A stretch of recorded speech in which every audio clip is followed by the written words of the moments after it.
এবং তার জ্ঞান, তার সুনাম এবং তার স্বাস্থ্য সব মিলিয়ে সৌভাগ্য তাকে যেভাবে তার সারাটা জীবন তার নিকট ধরা দিয়েছে, জীবনের শেষ প্রান্তে এসে সেই জিনিসগুলো তার জন্য রীতিমতো বুমেরাং হয়ে পড়েছে। অর্থাৎ তার যে খ্যাতি, তার যে দ্যুতি, কিংবা তার যে নেম, কিংবা তার যে ফেম, এইগুলোর কারণে মানুষ তাকে নিয়ে আকাশ কুসুম কল্পনা করে আসছিল। এবং রাজনীতির যে বাস্তবতা, সেই বাস্তবতায় কোথাও কোনো আলাদিনের চেরাগ নেই। এখানে জাদু বলতে কিছু নেই, বান বলতে কিছু নেই, টোনা বলতে কিছু নেই, তাবিজ কবাজ কিচ্ছু নেই। এখানে পুরোটাই যুদ্ধ, পুরোটাই একেবারে জীবন যুদ্ধ। এখানকার যে বাস্তবতা, এই বাস্তবতার সঙ্গে পৃথিবীর অন্য কোনো বাস্তবতার যাকে বলা হয় মিল নেই। রাজনীতির যে প্রাপ্তি খুবই সাময়িক, কিন্তু এটার যে অপ্রাপ্তি, এটার যে বেদনা, এটার যে কষ্ট, এটি সারাটা জীবন মানুষকে বয়ে বেড়াতে হয়। এবং যদি বেশি ব্যর্থ হয় তাহলে কিয়ামত পর্যন্ত এই রাজনীতির ব্যর্থতা মাথায় করে মানুষকে মরতে হয়। যেমন ধরেন মীর জাফর, তিনি কি করেছেন? রাজনীতি করেছেন। খন্দকার মোশতাক কি করেছেন? রাজনীতি করেছেন। আবু জেহেল, আবু লাহাব কি করেছেন? রাজনীতি করেছেন। ফেরাউন কি করেছেন? রাজনীতি করেছেন। হামান একই অবস্থা। চেঙ্গিস খান, হালাকু খান, রাজনীতি।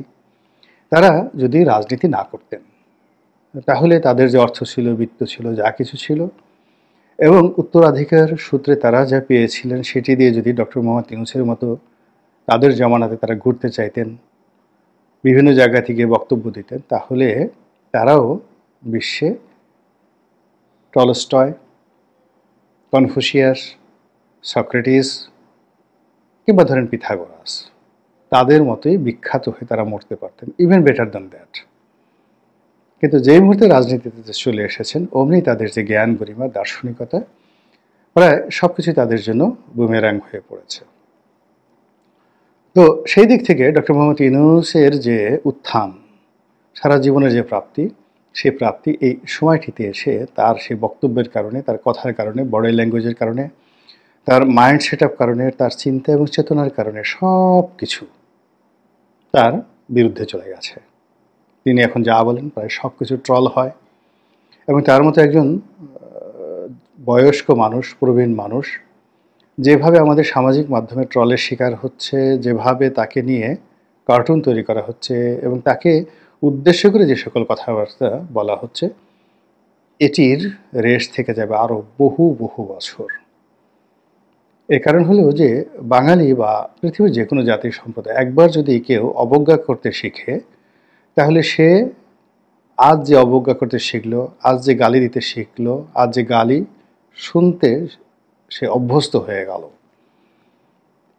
অন্তত দুটো জেনারেশন এই অভ্যাস দ্বারা পরিচালিত হবে। আমাদের এই সমাজে যারা গালাগাল দিচ্ছেন, সেফায়েতুল্লাহ সেফু, এখন আমি শুনছি, আমার স্ত্রী শুনছে, বিনোদনের জন্য শুনছি, কিন্তু নিজের অজান্তে আমাদের যে জেনারেশনটা বা আমাদের মুখ দিয়ে কখন এই কথা বের হয়ে যাবে, তার প্রেক্ষিতে আমাদের যে জেনারেশন, সেটা আমাদের সন্তান হোক, নাতি পুতি হোক, তারাও ঠিক এই বাজে শব্দগুলো শিখে যাবে। ফলে এই জেনারেশনটা কিন্তু এভাবে চলবে। একই রূপে আমরা ধরুন মানুষকে, বড় মানুষকে সম্মান করি এবং বড় মানুষ সম্পর্কে বাজে কথা বলি না।